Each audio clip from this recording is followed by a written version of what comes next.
A'udzu billahi minasyaitonir rajim. Bismillahirrahmanirrahim. Assalamualaikum warahmatullahi wabarakatuh. Alhamdulillah, alhamdulillahillazi allafa baina qulubina fa asbahna bi ni'matihi ikhwana.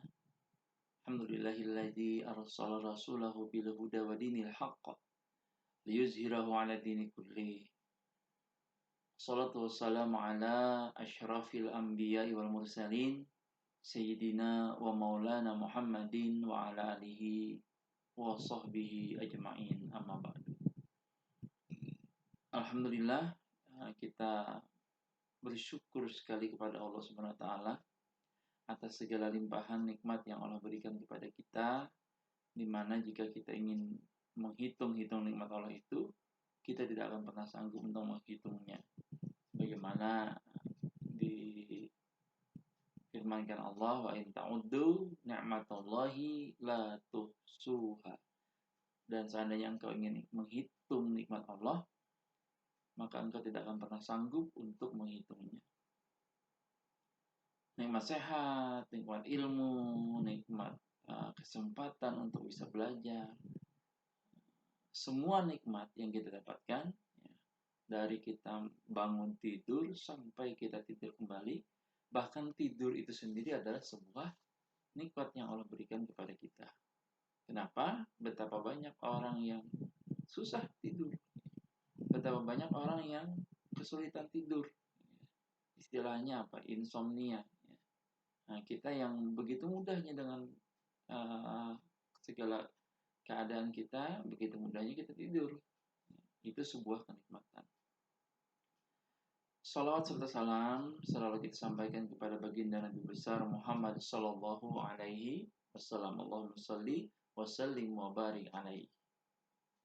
Hari ini kita belajar sirah tentang perjalanan kehidupan Nabi Muhammad sallallahu alaihi wasallam.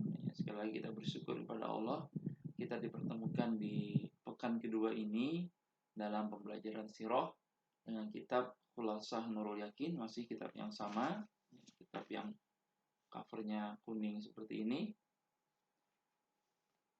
Dan sekali lagi bagi antum yang memiliki kitab, alhamdulillah, yang tidak bisa download, cek di Play Store, ada kitab digitalnya untuk Khulasah Nurul Yakin. Baik anak-anak Ustaz yang dirahmati Allah, para santri SMPT Hidayatul Quran khususnya kelas 8. Pada pembahasan yang lalu kita belajar dengan judul atau bab ke-15 yang berjudul Awalul Mu'minin. Hari ini kita lanjutkan ke judul ke-16 yang berjudul Ad-Da'watu Jahron, yaitu dakwah secara terang-terangan. Arti dari ad-da'watu jahran itu adalah dakwah secara terang-terangan. Nah, sebelumnya berarti antum sudah pernah belajar tentang dakwah sirriyah atau dakwah sembunyi-sembunyi. Jadi dakwah sembunyi-sembunyi itu antum belajar waktu di kelas 7 kemarin, dilakukan Nabi sebagai strategi agar bisa tetap bertahan. Kenapa? Karena masih saat itu dirasa berdakwah belum terlalu aman gitu. Banyak ancaman, banyak tekanan dari orang-orang yang tidak percaya dengan Nabi Muhammad Shallallahu Alaihi Wasallam. Maka dilakukanlah waktu itu dakwah secara sembunyi-sembunyi. Nah, fase setelah dakwah secara sembunyi-sembunyi itu tidak selamanya. Jadi fasenya hanya beberapa tahun saja, nanti dijelaskan di kitab ini, di judul ini. Ya. Lalu masuk ke fase ad-da'watu jahran, ya. Dakwah secara terang-terangan.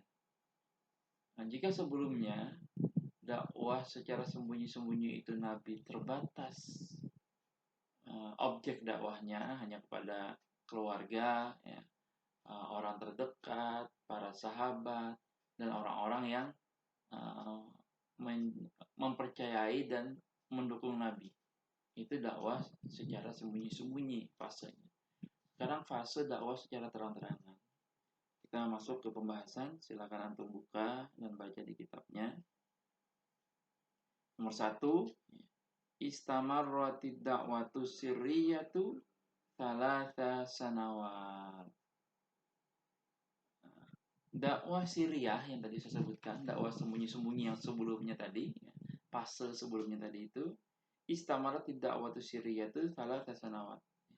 Dakwah sirriyah sembunyi-sembunyi itu berlangsung selama thalatha sanawat, selama 3 tahun. Ya, makanya tidak selamanya, cuma beberapa tahun, 3 tahun lamanya dakwah secara sembunyi-sembunyi. Ajaba fi asna'iha kathirum minal ashrafi wal mawali.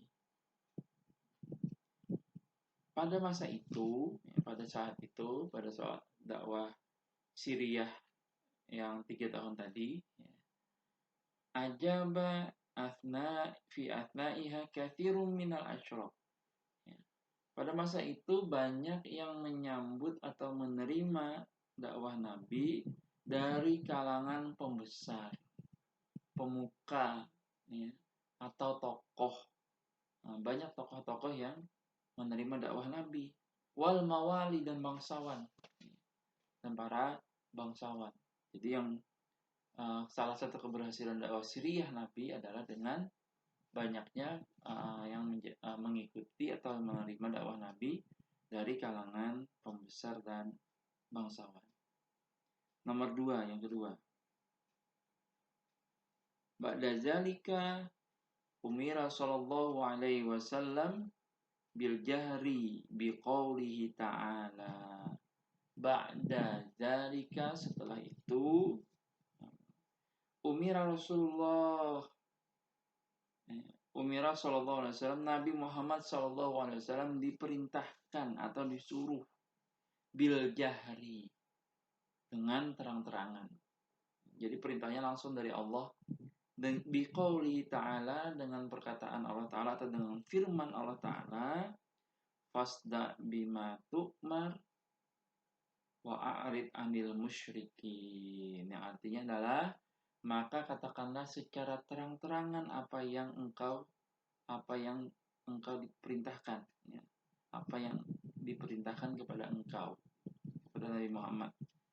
Wa'arid anil musyrikin, dan berpalinglah dari orang-orang yang musyrik. Jadi perintahnya langsung turun dari Allah untuk berdakwah secara terang-terangan. Ini mengawali fase kedua dakwah Nabi dalam sirahnya, yaitu dakwah jahriyah, dakwah secara terang-terangan. Bagian ketiga, fasaida ala sofa wa nada qaumahu. Maka beliau pada masa itu naik ke bukit Sofa. Antum yang pernah umroh atau pernah haji mungkin pernah melihat, pernah tahu mana itu bukit Sofa. Fasaida ala Sofa, maka Nabi naik ke atas bukit Sofa, mendaki bukit Sofa. Wa nada qaumahu, dan beliau mendakwahi kaumnya, mendakwahi kaum Nabi pada saat itu. Falamma jitama'u qala lahum, maka ketika mereka berkumpul, Nabi Muhammad SAW berkata kepada mereka, hal tusaddiqunani fima ukhbirukum bi. Apakah kalian mempercayai aku fima ukhbirukum bi, dengan apa yang aku sampaikan kepada kalian, atau dengan apa yang aku kabarkan kepada kalian. Jadi Nabi mengawali perkataannya dengan bertanya dulu. Bahasa kita, kalian percaya enggak kalau saya nyampaikan sesuatu? Nabi berkata, bertanya gitu. Hal tusaddiqunani fima ukhbirukum bi. Nabi mau mengkonfirmasi, mau mengetahui apakah kaumnya ini memang benar-benar udah siap gitu menerima apapun yang dikatakan oleh Nabi Muhammad SAW. Faqalu jami'uhum, maka semua mereka berkata na'am, atau artinya ya. Na'am. Na'am ma jarabna 'alaika kaziban munzu nash'atika ilal an. Iya, tentu kalau orang menjawab iya mesti ada alasannya. Ya kan?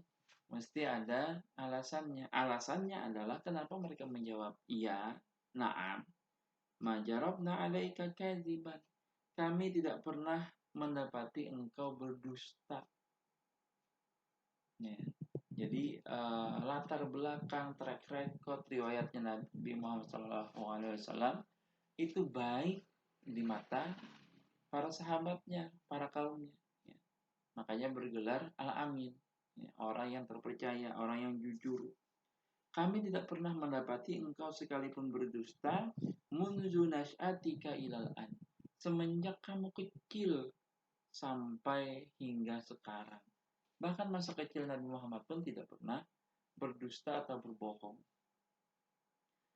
Oleh karena itu pantas beliau diberikan gelar sebagai Al-Amin. Ya. Jadi dengan mudahnya orang-orang pada saat itu percaya. Kenapa? Karena yang ngomong adalah seorang Nabi Muhammad. Ya. Yang tidak punya riwayat, tidak punya pengalaman, tidak punya catatan pernah mendustai orang lain. Ya.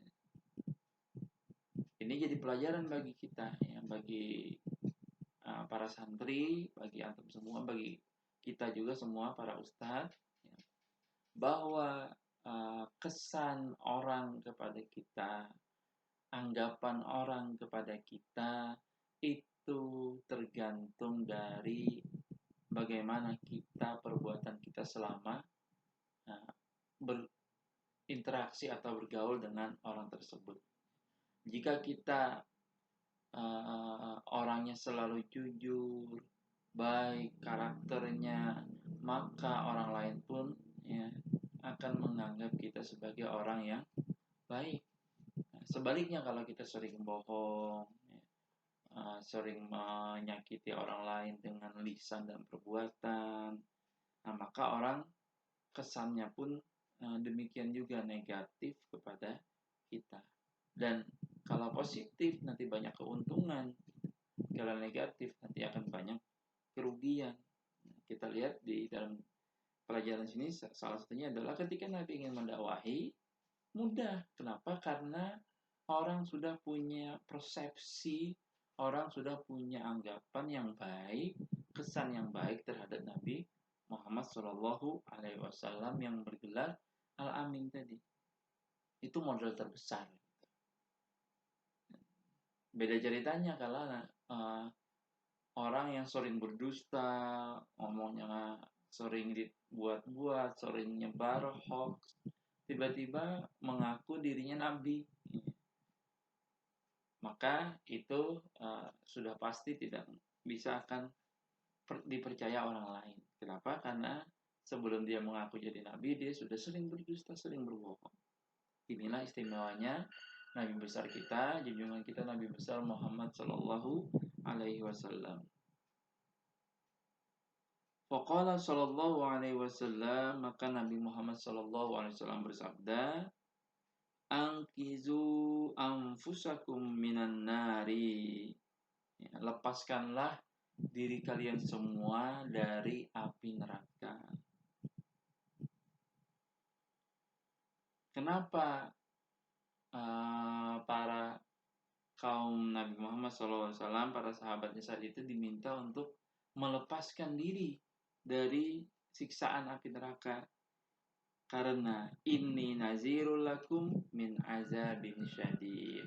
Sesungguhnya kata Nabi, aku ini adalah nazirun, ya, pemberi peringatan, pemberi warning, ya, orang yang mengingatkan. Mengingatkan tentang apa?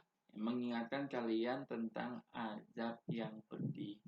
Min azabin syadid.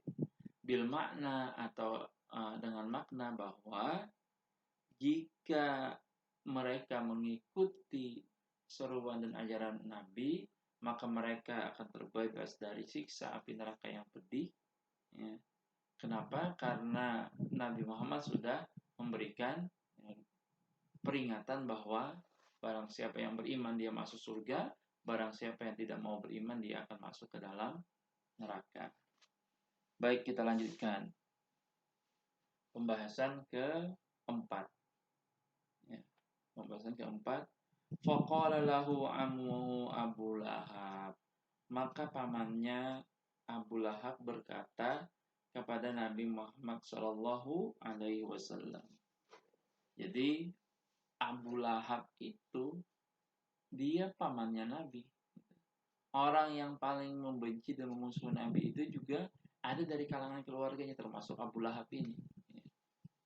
Abu Lahab ini yang sangat benci terhadap Nabi Muhammad SAW, padahal dia adalah Nabi Muhammad adalah keponakannya, dan Abu Lahab ini adalah pamannya.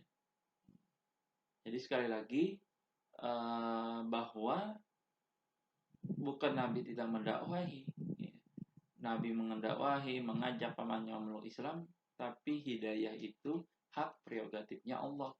Ya, hak satu-satunya Allah yang memberikan hidayah. Innaka latahdi man ahbabta walakinallaha yahdi man yasha. Sungguhnya engkau tidak akan pernah mampu untuk memberikan hidayah terhadap orang yang kamu cintai sekalipun. Yang termasuk tadi Nabi mencintai pamannya tidak bisa memberi hidayah. Kenapa? Karena innaka latahdi man ahbabta walakinallah, akan tetapi Allah yahdi man yasha, memberikan hidayah kepada siapapun yang dia kehendaki. Bisa jadi objek dakwah kita, orang yang kita dakwahi tidak mendapatkan hidayah, justru orang yang tidak kita dakwahi justru itu yang mendapatkan hidayah. Bisa jadi kenapa? Allah yang berkehendak. Nah, termasuk kita ingat sejarah para nabi. Ada nabi yang anaknya tidak mendapatkan hidayah dari Allah. Ada yang ingat nabi siapa? Iya betul, Nabi Nuh. Nabi Nuh alaihissalam anaknya tidak beriman. Banyak sekali riwayat-riwayat yang dari perjalanan para nabi itu kita dapati. Sekali lagi bahwa tugas kita adalah hanya menyampaikan dan berdakwah, mengajak orang kepada kebaikan. Selebihnya serahkan kepada Allah. Faiza azamta fatawakkal Allah. Dan seandainya kamu sudah berusaha, berazam mengajak orang kepada kebaikan, mendakwahi, maka selebihnya tawakalkan hanya kepada Allah. Tawakal itu Allah. Selanjutnya kita lanjutkan. Faqala lahu ammuhu Abu Lahab. Maka pamannya yang bernama Abu Lahab itu berkata, Tabban laka ya Muhammad. Ini perkataan Abu Lahab ya. Tabban laka ya Muhammad. Celaka engkau wahai Muhammad, sungguh celaka. Alihadza jama'tana.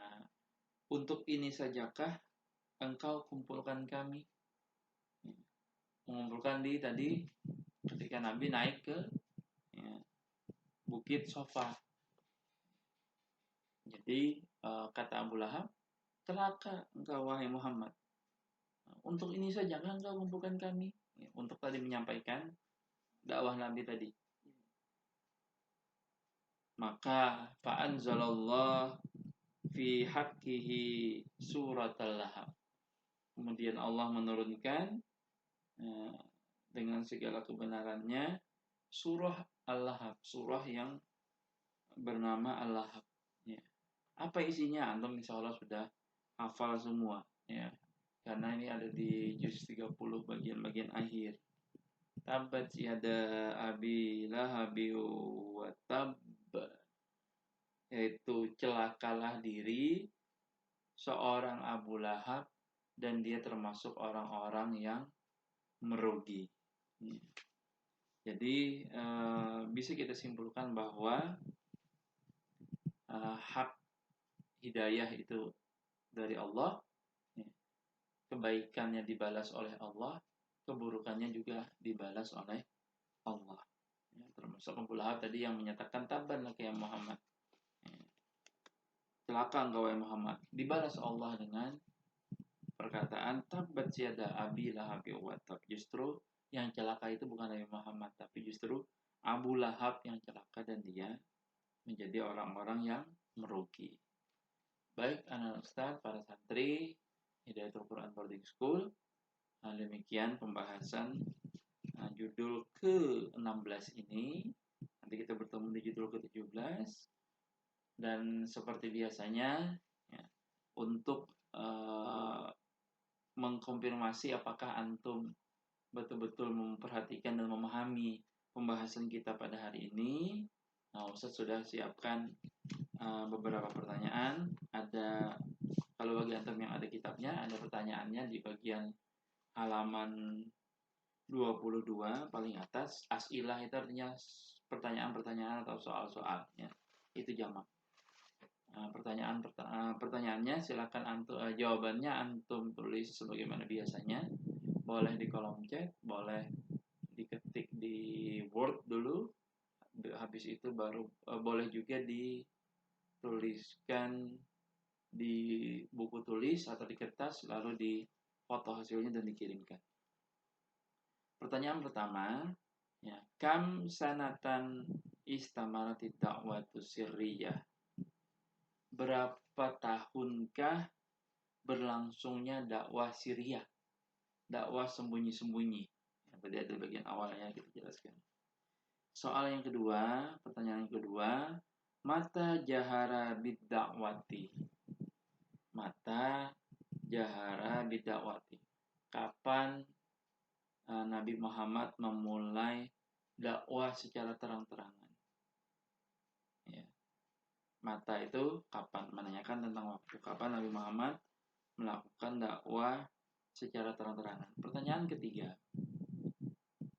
kaifa jahara biha? Bagaimanakah ya, dakwah Nabi secara terang-terangan itu? Nah, tadi ada kan di bagian pembahasan bagaimanakah caranya Nabi melakukan dakwah secara terang-terangan itu. Contohnya seperti apa? Pertanyaan terakhir yang keempat, maza qala lahu ammuhu Abu Lahab. Apa yang dikatakan pamannya kepada Nabi, yaitu Abu Lahab. Tadi ada di bagian-bagian akhir ya. Baik, mudah-mudahan sekali lagi ilmu kita barokah dan kita dihindarkan dari segala musibah dan wabah yang masih melanda negeri ini, dan kita cukupkan kajian kitab sirah pada hari ini. Jika ada ingin hal-hal yang ditanyakan, boleh tanyakan langsung di kolom chat channel YouTube yang antum lihat videonya ini, atau bisa tanyakan juga di private comments atau komen pribadi atau chat pribadi, baik di Google Classroom ataupun kirim ke WA Ustadz yang nomornya juga sudah Ustadz lampirkan di Google Classroom. Baik, demikian kita cukupkan dan kita akhiri dengan sama-sama membacakan istighfar. Astagfirullahaladzim, astagfirullahaladzim, astagfirullahaladzim. Alhamdulillah, alhamdulillahirabbil alamin. Dan kita sempurnakan dengan doa kafaratul majlis. Subhanakallahumma bihamdika asyhadu an la ilaha illa anta astaghfiruka wa atubu ilaik. Billahi taufiq wal hidayah war ridha wal inayah. Ilal liqa ma'assalamah. Wassalamualaikum warahmatullahi wabarakatuh.